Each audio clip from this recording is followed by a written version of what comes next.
El 26 de octubre de 1553, Miguel Servet fue declarado culpable de herejía y condenado a morir en la hoguera.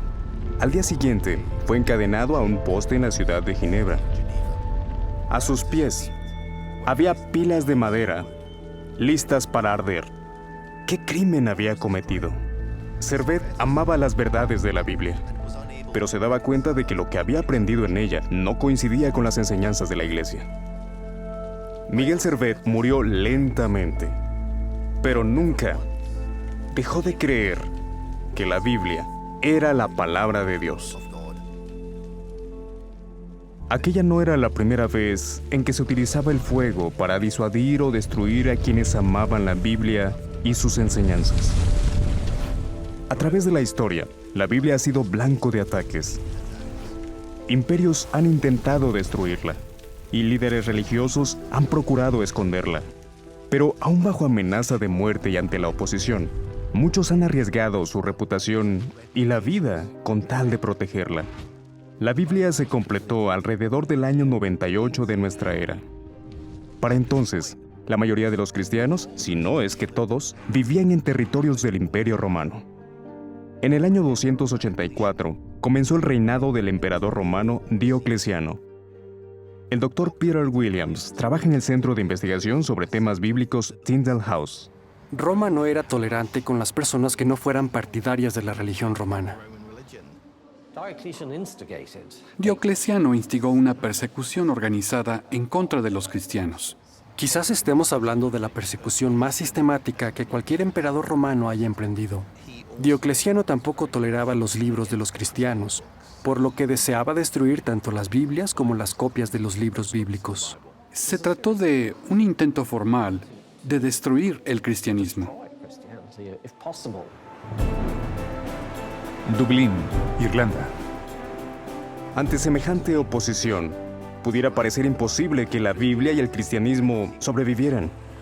¿Cómo pudieron los escritos bíblicos superar ataques tan intensos?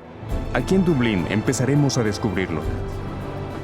Me reuniré con Jessica Baldwin, la responsable de administrar las colecciones de la biblioteca Chester Beatty.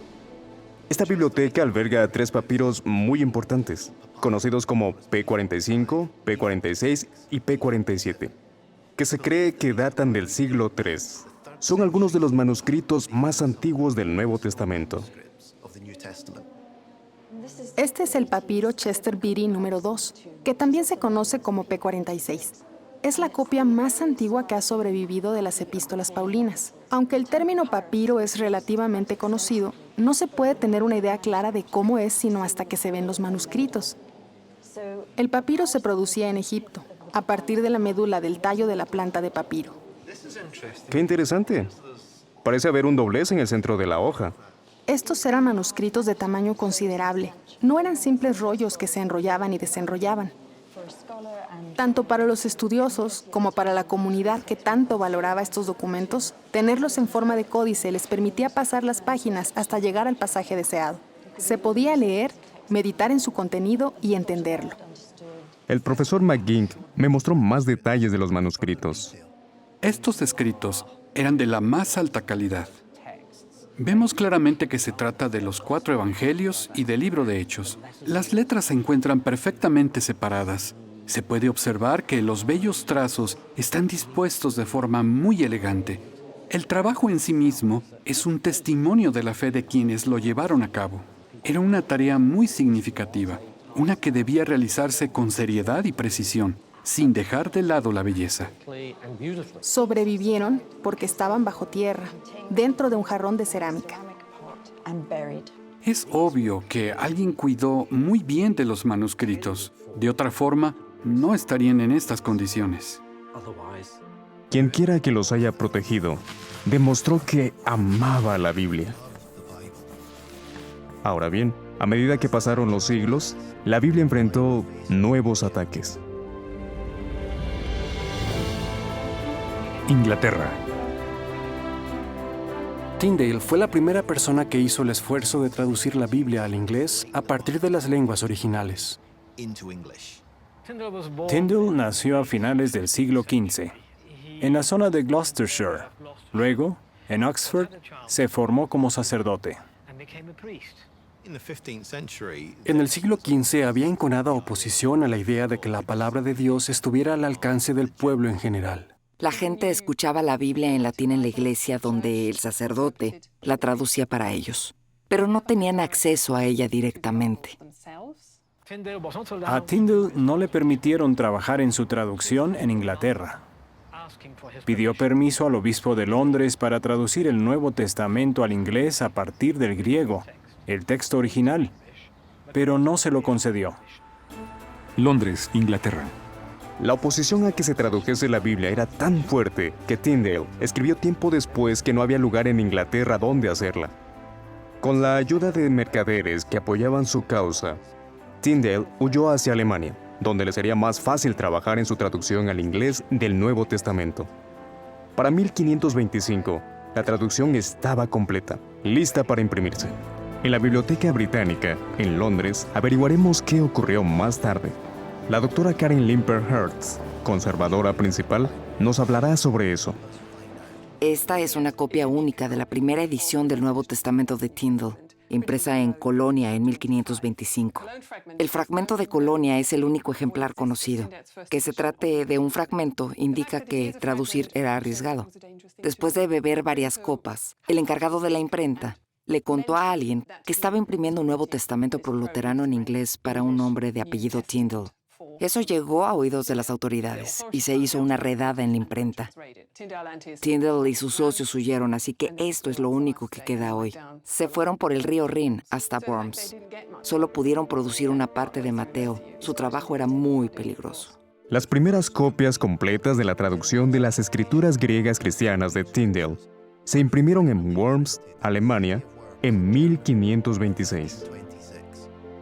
La tirada fue de al menos 3.000 ejemplares. Amberes, Bélgica.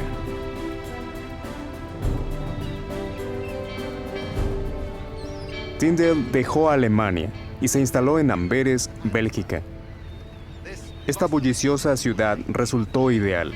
Gracias a su próspera industria en el campo de la impresión y a su transitado puerto, sería fácil que los libros llegaran hasta los lectores en Inglaterra. El profesor Guido Lattre se ha ofrecido amablemente a guiarme por las mismas calles en las que Tyndale quizás haya caminado hace unos 500 años.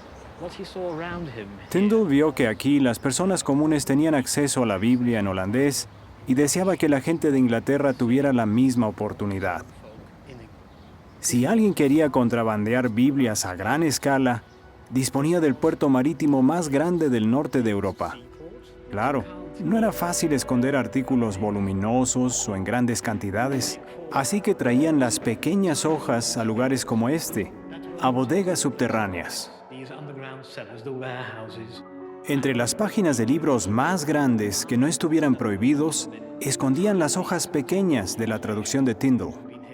Al llegar a Londres, alguien podía identificar los libros y decir, «Ajá, es en estos libros donde debo buscar para encontrar las hojas sueltas de la Biblia de Tyndale». Había unas 30.000 copias de la Biblia de Tyndale para el tiempo de su muerte. Tyndale fue un gran hombre, audaz, valiente, dedicado. Se arriesgó muchísimo, y eso es algo que nunca deberíamos olvidar. Vilvoorde, Bélgica. William Tyndale fue encarcelado aquí, en Vilvoorde, al norte de Bruselas. Estuvo consumiéndose en prisión por más de un año, donde sin duda se daba cuenta de que le esperaba una muerte atroz. A Tyndale se lo respeta por su gran aportación a la lengua inglesa. Pero su obra no fue el mero resultado de las ambiciones de un erudito. Tyndale amaba la Biblia. Seguramente sentía lo mismo que el salmista que, al referirse a la palabra de Dios, exclamó: «¿Cómo amo tu ley?».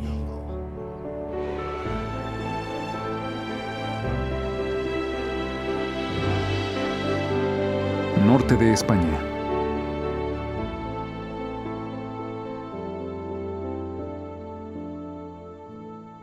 Es un hecho que la noticia de la muerte de Tyndale preocupó a todos aquellos que estaban estudiando por sí mismos la Biblia con la intención de encontrar la verdad.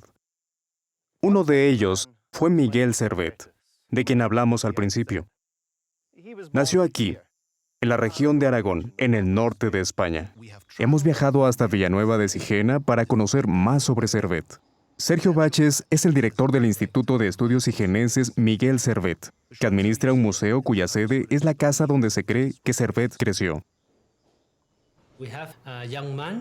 Estamos hablando de un joven familiarizado con los principales conflictos religiosos de su época, los cuales influyeron en los puntos de vista que adoptó con respecto a temas sensibles dentro del cristianismo, tales como el dogma de la Santísima Trinidad. Así que él decidió ir al origen. Sí, Servet pensaba que la verdad debía encontrarse en la Biblia. El doctor Marion Hillard ha publicado diversos trabajos sobre Miguel Servet. Servet fue a Toulouse a estudiar leyes, probablemente a instancias de su padre. Aquella ciudad era un lugar lleno de restricciones, y leer la Biblia también estaba prohibido, pero se puso a estudiarla a fondo. Servet era un pensador, y en sus días, de lo que la gente hablaba en las calles y en todos lados, era de religión.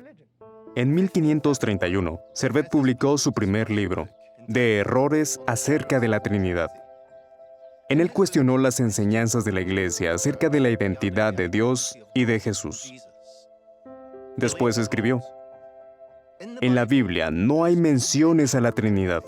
Nosotros conocemos a Dios no por nuestras orgullosas concepciones filosóficas, sino a través de Cristo.